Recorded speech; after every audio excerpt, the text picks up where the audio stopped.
You are listening to the REI Mastermind Podcast. Join JD as he chats with industry-leading real estate experts and professionals. We learn from their experience and uncover the strategies to their success that we can implement into our own businesses, and we can drive immediate results today. They share their experience and wisdom as we build a foundation to our own success. This is the REI Mastermind Network. We have George Salas on the line. George, I really appreciate your time. And I'm going to direct people right off the bat to your, I really like these URLs and web pages because I'm thinking about setting one up myself. Actually, I have one for the podcast, but not personally.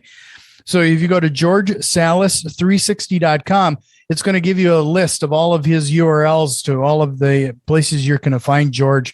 Kind of a quick and easy way to connect with him on short-term rentals. And he actually has on August 30th of this month, we're going to have 5 Houses to Freedom short-term rentals seminar that he's going to be putting on. So check that out as well. Is there a unique URL for that, George? Absolutely, Jack. It's 5, the number 5, houses, the number 2, freedom. 5houses2freedom.com. Thank you. Yeah, I'll make sure to have that link in the show notes, and we'll be sharing that information out as well. But George, we always start these interviews off with at the beginning. Like, how did you get into real estate investing? That's usually a good place to start. Sounds good. I'll break it down, man. I'll be happy to share. I'll do like a 4 minute like story breakdown, and I'm going to go back to where my journey really started, Jack. Okay. So it started when I was 6 years old, right? I'm sitting in the living room with my parents, and my parents bring me in, my brother and I, and then they say, well, George, you're going to go back to your grandma's with mom. So I thought we were visiting grandma's, right? So we go, and my parents get a divorce. We don't get to say bye to my father. So we're in this main city of Lima, Peru, where I'm from. And my mom and dad are just getting a divorce, right? And I don't get to see my father for 9 years. And he comes back into my life at the age of 15. I live in this small little town, and in those 9 years, we were very poor, and I lived in an adobe house, about 2,000 square feet adobe house, maybe 1,500, but the walls were only 1,500, right? And it had rooms that were made out of adobe, and then half of the house melted. So we were very, very poor. So me, my brother, and my mom, we stayed in one room, and my grandma was in another room, and then the other room was divided into a living room. It's very, very, very, very different than what we're used to here today. So then from there, I moved here, and this is right in 2000. I was 15 years old. I didn't get to say bye to my father again because, my mom and my father were just kind of going at it at the moment. And, so things didn't work out. And then that's when I was able to really, see what I could do. Coming here to the United States was, just one of the best things that ever happened to me. So from there, until the age of 22, I actually got into the nightlife, right? So I started real estate a few years after that. I did the nightlife for about 8-9 years. And then in that realm, I was an event producer and event promoter. So I've done like 3,000 person events for many, many years, right? So here all over Houston. So towards the end of that 8 to 10 year journey, I invested into a nightclub. And I put about $400,000, right? And we built this brand new spot from the ground up, and it was my dream. I thought I was the top of the world, right? And all of a sudden, a year and a half later, the partner I got into business with, he ran the place to the ground. And then, I'm sitting here after that, and I'm just like, what did I do wrong? And it's like, this guy, I was angry, right? I was mad because I lost everything that I ever saved for 7 years. But then I realized that it was my fault because I didn't do enough research. I didn't, understand what it was to own real estate because we actually built the whole entire place in a lease, which was crazy, So from then, there's a couple days after the club gets shut down. So it's a $1.3 million nightclub, right? And I'm sitting there in the bathroom of my apartment at the time, and I'm crying. I'm sitting and I can't breathe because my nose is stuck up. I can't, my eyes are all puffy. And then all of a sudden I get a phone call from my good friend Brent. And then he goes, George, I need you to come to my flip right now. So I go there, he's at a flip, and then we sit there for 3 hours. This is a friend of mine here in Houston, and we have 10, 15 people there. And he's just grinding on us like, you need to do this, you need to do that. This is the opportunity here. He's showing us. I'm recording the whole entire thing, right, in my phone. When I get out of there, I have an inspiration, so many ahas. And then I just make a decision, right? I say, I can't do this anymore. I'm not going to stay in this realm of negativity with my losses and cry over them over the next years. I'm going to get up harder than I fell and then go conquer something. So I decided to enter real estate. So for the next few months, I truly dedicated myself to learning, going to seminars, buying courses, reading books, listening to books mostly, Audible. And 4 months later, I got my first flip, right? I started flipping, and I borrowed every penny for that flip. And a few months later after that, I got a second flip. And then the first flip closed, I made $46,000.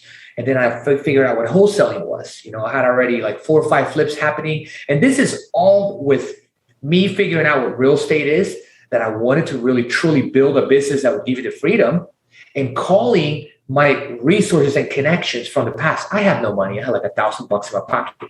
I went back to promoting after my nightclub closed out. But when I was finding out about the deals and I was doing deals and I figured out what wholesaling was, I was all in, right? So I made $62,000 in my first month of wholesaling while I was having the flips. So I took some of that money, put it into short-term rentals. By the end of that year, I had already flipped a few properties. That first year, in between my short-term rentals and all my real estate, I brought in about $300,000. 120 of that was in 4 months from my short-term rentals, right? And the short-term rental gain came about from wholesaling, right? I was like, I don't want to wait forever on my cash, because when you're just getting started, that's very tough, right? You need cash flow to kind of keep things going.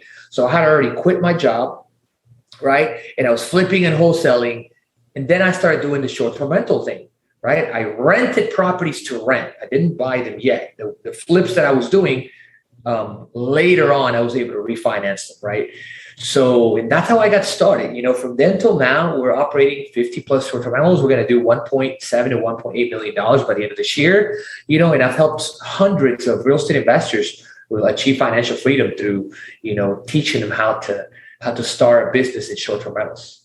So yeah. And just to remind everybody, just leading into that, again, it's 5houses2freedom.com for the seminar that's coming up at the end of the month. So I want to backtrack there just a second because of what you said. You have, it's obvious you have had a lot of experience with branding and marketing. How has that translated over to your real estate investing? Great question, Jack. So when I first launched, I met a guy named Ray Perez. He's my mentor today, but back then he was a branding guy to me, right? And I went to the Houston Expo. That's where I met him. This is 2018, maybe in October or November, right? This is just when I was getting started in real estate. And I made a decision. I was going to join his branding program because I was all about branding, right? When I did, my entire marketing, when I was a marketer for events, it was all about branding your event, marketing your event.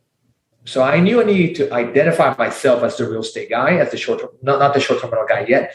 So I took the leap of faith and I worked with Ray, and he helped me brand all across my platforms, right?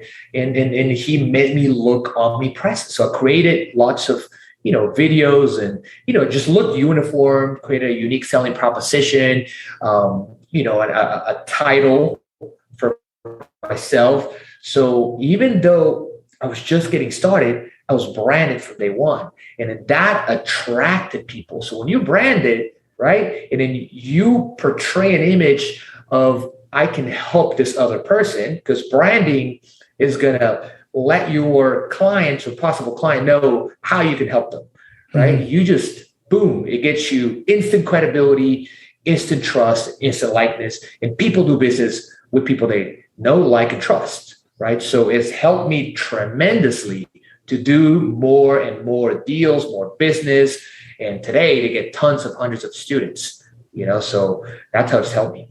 Yeah. Well, great. Love it. So, let's talk a little bit about the short-term rental game, because frankly, I think it really seems to be dependent on your part of the world.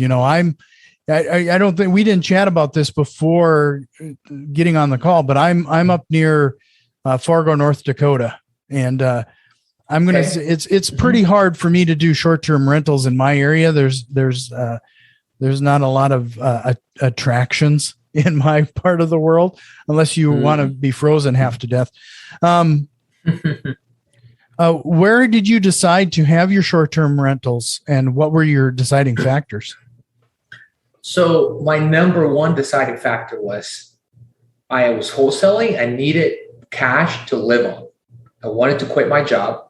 So when I wholesaled 4 properties in that 1 month, July, I quit my job, which was promoting someone else's club again, right? Went back to it after we shut it down.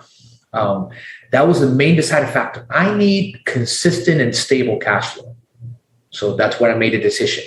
I decided to do it in Houston via the rental arbitrage strategy, which is where you rent a property and then you sublease it or you rent it. So you rent to rent, and you post it and list it in these short-term rental platforms and these OTAs that allow you and bring you and market your property, right? So that was a deciding factor. And the city is still Houston and all surrounding cities. And we have students all over, the United States. So we don't necessarily have properties all over the United States, but that doesn't mean that we don't know how to, analyze a property, because tech tells you everything today in the short-term rental world. Sure. Yes, sir.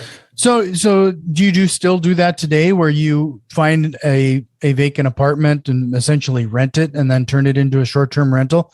And are there any restrictions that people, maybe there's some agreement in your lease that doesn't allow you to do that type of thing? Yeah, we do a lot of that, but we don't do any apartments, Jack. We do all single family residential, right? Okay. All houses. And we had 35 apartments, and we got rid of 90% of them. And the reason why is because apartments are, can bring you a decent amount of cash, cool, for the same amount of work and just a little bit more investment on the leasing part, right? We can make 5 to 10 more times the cash flow, right? So an apartment can bring you $500 to $1,000 a door. Cool. That's on average. It could be a little more, it could be a little bit less. A house could bring you $3,000 to $5,000 a door, right? Which is 5 to 10 times. So we decided to make the changes, and it's worked ever since then. Before the pandemic, our numbers were about $60,000 a month. We just hit $175,000, right? So over a year period, we tripled the income, and then we tripled our profits. Yeah, right. So we even more than tripled it, because our income now, we're paying same amount of rent, or we're buying, right? We do both. We both strategies. We purchase and we also rent. Majority of our portfolio is going to be rental, but we also have a bunch that we bought. And then we just look at it. Hey, are we going to make 5X our rent or our mortgage? And then when you do houses, you can 5X it, right? Okay. But when you do apartments, you can, because of the price per square foot of an apartment, it's going to be always higher.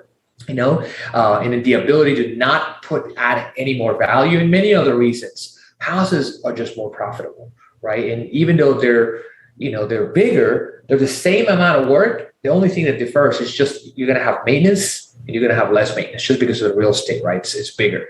But the amount of interaction, you have more clients at an apartment, right? Way more. It's kind of like running a hotel, a bunch of apartments. I used to run a bunch of apartments, and then I had people in there. But if an apartment brings me $500 to $1,000 a month net, and I'm managing, right, and I have 20 of them, that's 5 to 10 grand. Cool, right? But if an apartment, actually that would be 10 to 20 grand. So, but if a house brings me the same house, right, I move those 20 apartments and I get 5 houses, each house brings me $8,000 to $10,000, right?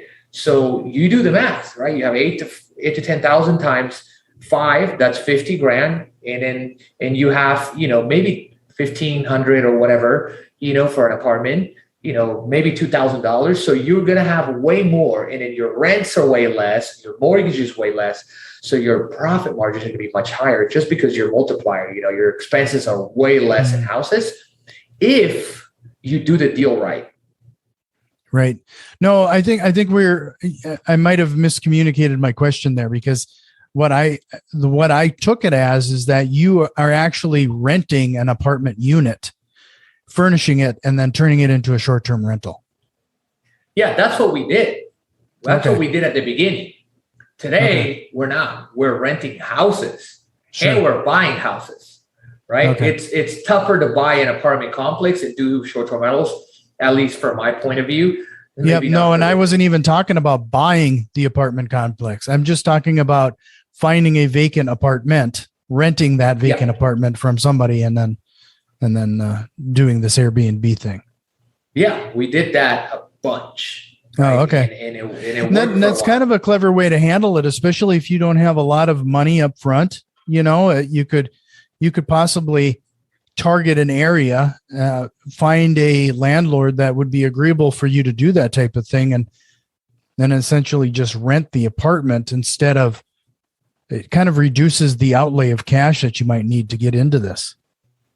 Absolutely. You can do that. And as a starter, it's a great way to get started, to launch. I definitely recommend it. And if you have a little bit more cash, just do it with a house because it'll bring you some more profits. But if you're just getting launched, getting started, you need some cash flow, want to get your feet wet. Yeah, an apartment is great. It's easier to rent than a house, and there are more of them. Sure. So when you're in an area, then when you focus on a specific area or city, are there certain attractions that you try to stay towards, like or have your rentals near? Like how do people decide where in their community they would be best served having an Airbnb? So the way that Airbnb provides, works with a guest or a potential guest, providing them with the choices, the algorithm of Airbnb gives people choices based on not their location mostly, unless there are a bunch of properties there, but mostly based on the type of property. So now if you're renting an apartment, there's so many of them, right? But if you're renting a house, Airbnb will give you the choices of the house. So when we make a decision, it's more based on the property and following the pillars that we're going to put into that project that I teach, rather than, hey, let me just be next to downtown. Because now the reason for that is because we do in-city median luxury houses. We're not on the vacation rental outside on the beach, right? Not saying that we're not going to be in one day near. I love that strategy. We're not doing mountain, we're doing in your city, in surrounding cities, right? Mm-hmm. So now if you go to, for example, here in Texas, you have Houston, and you have Tomball, you have Cypress, and then you have Conroe, the little small cities around. So we do Houston and we do all cities around. But then an hour later, you have Galveston, which is an island, right? Which people go on vacationing. That property, that project would be based on location because we want to be right on the beach to make the most money.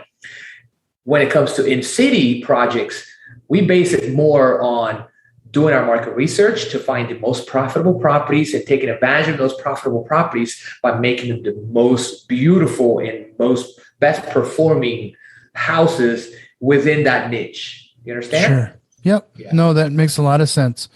So, here's another question, and this is probably best served for you since you have a lot of marketing and building that brand experience. I've heard that, on these platforms such as Airbnb, there's a lot of choices. And especially if you're brand new, how do you typically get started on that platform and start to get the reputation and the reviews? Well, first of all, it's all about your property, right? So the first point. If you just go get a regular house, or a regular apartment, you're going to be a regular listing. So we focus on creating unique properties, unique listings, so we can give unique experiences. If we create a unique listing, it that has a unique selling proposition and a target audience, so a target guest that we've defined prior to launching, then it will get those guests in, will attract the right clientele, aka, right? And then we will get better reviews, right? So we start with the end in mind, creating a unique property and then delivering that unique property to a small group of guests that will be, could be like working traveler, right? Or it could be families, or it could be, wedding people, it could be, couples or something, right? That travel or whatever. But we create the property based on the guest, based on the avatar, and then that gives us better results. So we're essentially going niche, right? More niche. Sure. So can you give an example of some of those amenities and how you've made these an experience? Give us an example of one of your better producing properties and how you've established its niche. Absolutely. So we have a property in the north of Houston, right? It has a pool, and then we serve families, right? So that's a pool. So what we did is we put in, baby cribs and all these family stuff, right? Baby cribs and changing stations, and then you put a bunch of seating, high chairs. So now you're catering to that, right? And then now, when people look for this, we title it that way. Our photos look that way. Our marketing looks that way. And then now we're in a niche that provides an environment of fun, but also family, where you have plenty of seating, right? And then you also have the amenities for the family. And you can use these things for, to take care of your family. So now it's a smaller niche, the niche we love, right? So those are some amenities. And now when people book, they're going to pay a higher price because you're niche. Right. So, and if you have a regular house, the same house, if you remove, some of the kitchen appliances and all the baby stuff, and then let's say you just have a pool and you don't put any furniture out there or seating, and you won't get the number, you won't get that price. So, but how your property performs, Jack, is not just based on the property or the location. It's kind of a combination of 5 or 6, very specific things, right? Very specific points and elements. And when you combine them, they all work together. They kind of support. And I call them the 5 pillars of short-term rental success, right? So if you have them all nailed down and they'll just work along with each other, right? So let me just give you an example of what I mean. Mm-hmm.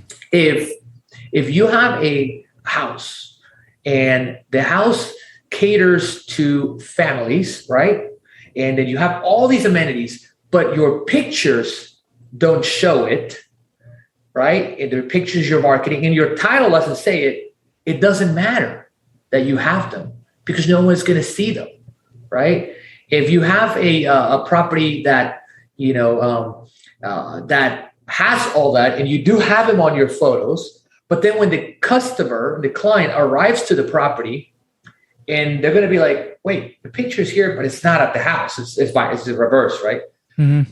Then they're going to give you a terrible review. So it's not going to perform well, right? So they all work with each other, your interior design and all that. So we got the formula down. Sure. What are a couple of those other pillars of success when it comes to short-term rentals? Sure thing. I'll be happy. You opened a can of worms there now. That's okay. No, I love talking about them because they're truly the 5 major keys to winning in this business. And people think of everything else is the smaller tactics, right? Mm-hmm. And sometimes if strategy kills tactics, right? And what kills the strategy, right? What kills the strategy? Well, Tyson's... Say that again. I said strategy kills tactics. What kills the strategy? Culture. My mentor always says that. He said, culture kills strategy all day long. So I completely out of, you're telling me earlier, like, hey, I'm going to get out of subject. I just thought about that. And I got out of the subject. No, every time I hear something like that, I think of Tyson's quote, everybody has a plan until they get hit in the face. Right. Exactly. Yep. That's what it is. So anyway, I'll tell you the 5 pillars, right? Pillar number 1 is understanding your market. The supply versus demand. What are the most profitable locations and properties? Sometimes it's just pockets, right? And how to find those properties, right? Then pillar number 2 is the property itself, the property and the structural amenities, right? What is the property coming with? Is it nice and renovated? Does it have a pool, hot tub, and these nice things, right?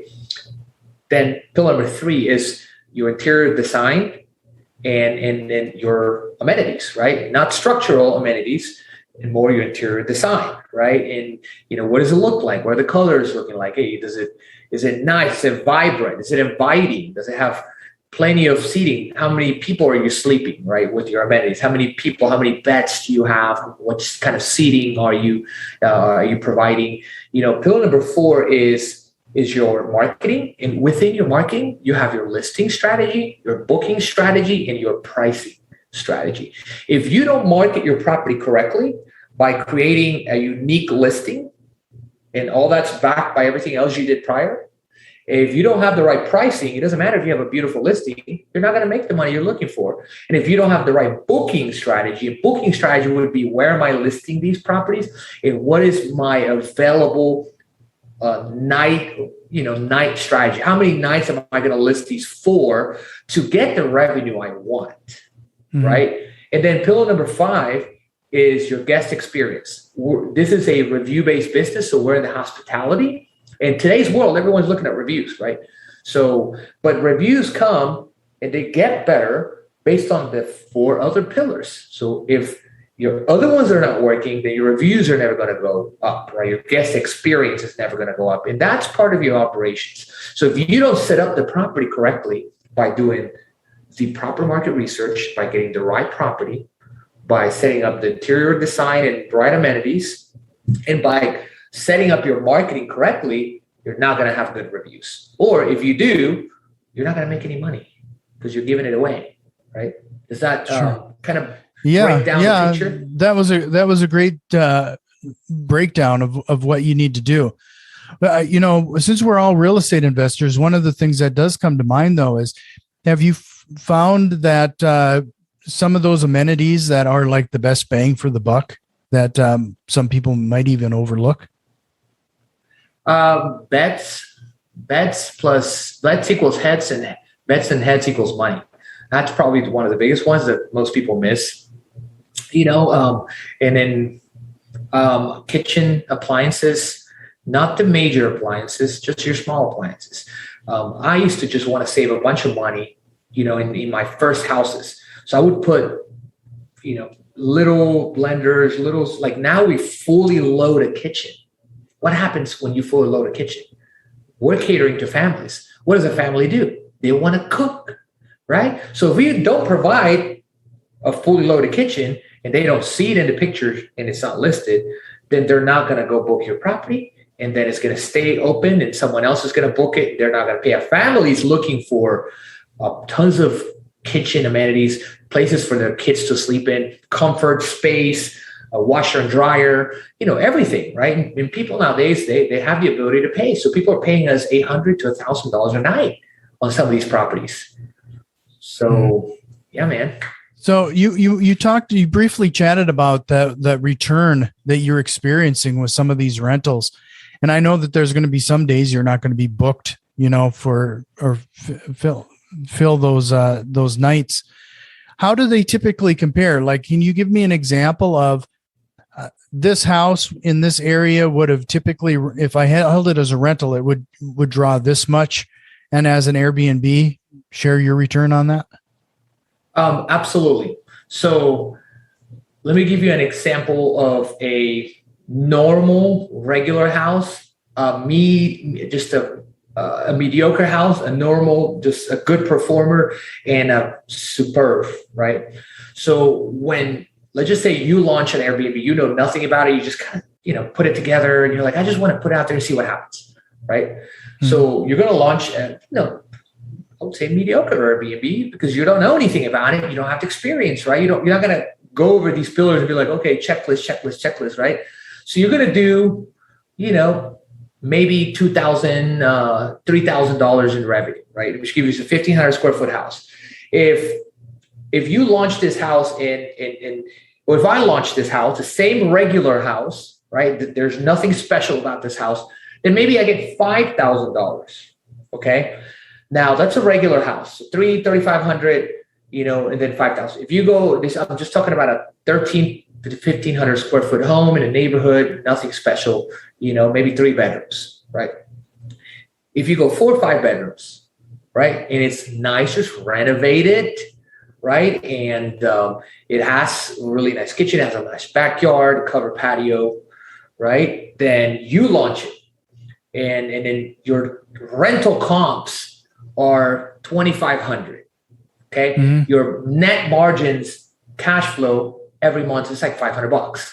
If you put it on Airbnb, not knowing anything about it, not following any guidelines, I think you can make $5,000, right? Maybe $4,000 to $5,000 on that really nice 2,500 square foot home that has all these amenities.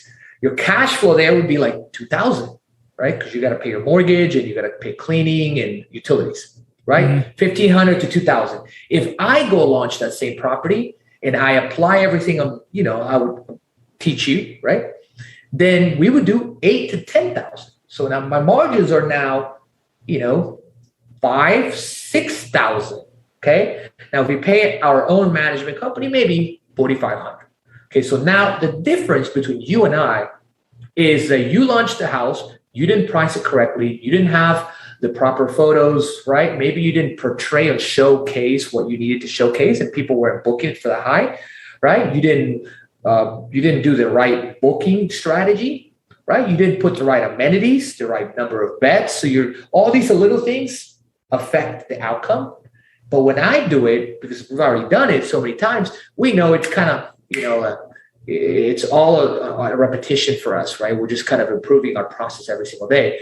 So now let's talk about a superb high-end home, right? If you launch a high-end home, let's just say your mortgage is $3,500, okay? Mm-hmm. Or both of our mortgages. If you launch a high-end home that has a pool, super nice, you don't know nothing about it, but the property already comes extremely nice, and you don't put as many amenities. That alone is going to give you a little bit of a surge, right? So you have a surge because you have all the amenities, so brand new. People like cool on Airbnb, right? Short-term rentals. So the cooler, the better, right? So let's just say you make $8,000 to $10,000, but I can go to this same property and you'll be happy with that, right? Because your cash flow will be $4,000 to $5,000. I could go and take this property and make $17,000 to $19,000, $20,000, right? Because I'm applying all the other principles, right? That I just keep repeating.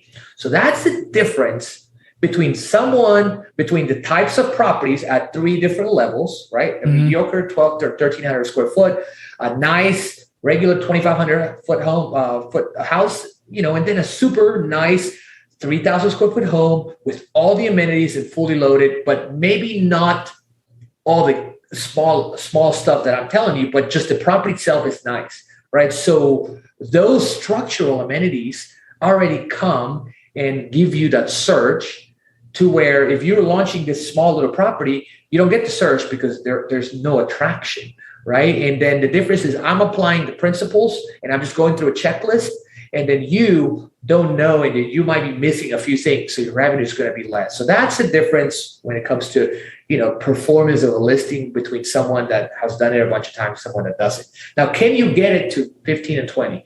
Yeah, by tweaking and by testing and by adding things, by removing things, just like mm-hmm. any other business.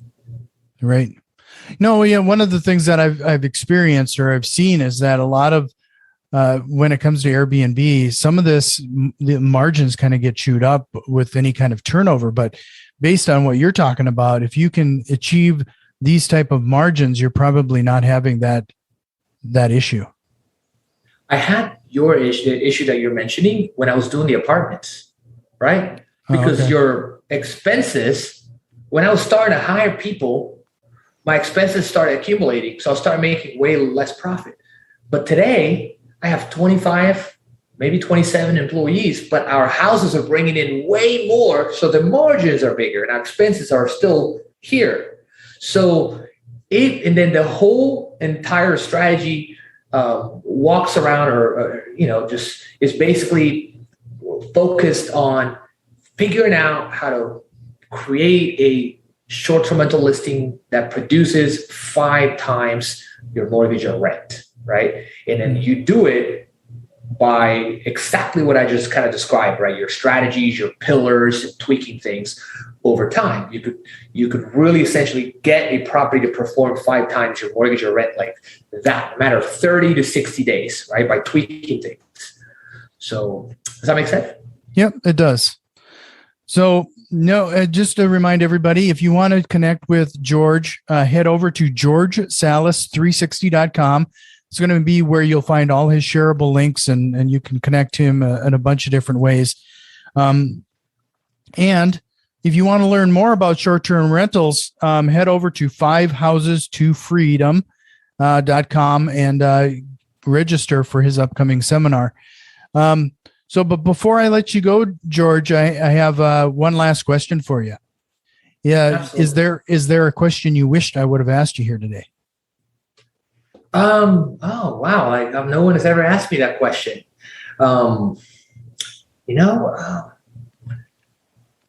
Sometimes people ask me, what was that one tipping point? And I always ask the tipping point to anyone that I meet that's successful, right? That I build a relationship with. What was your tipping point? So if you asked me that question, I would have said that the tipping point was figuring out what I needed to do between, when COVID hit, when I had 35 apartments, and then really digging into my entire business model, seeing that when you go with apartments or when you go with the small margins and just scared, because that's what I did. I was starting and I was scared. I was just like, let me just try apartments, I didn't have a lot of money either.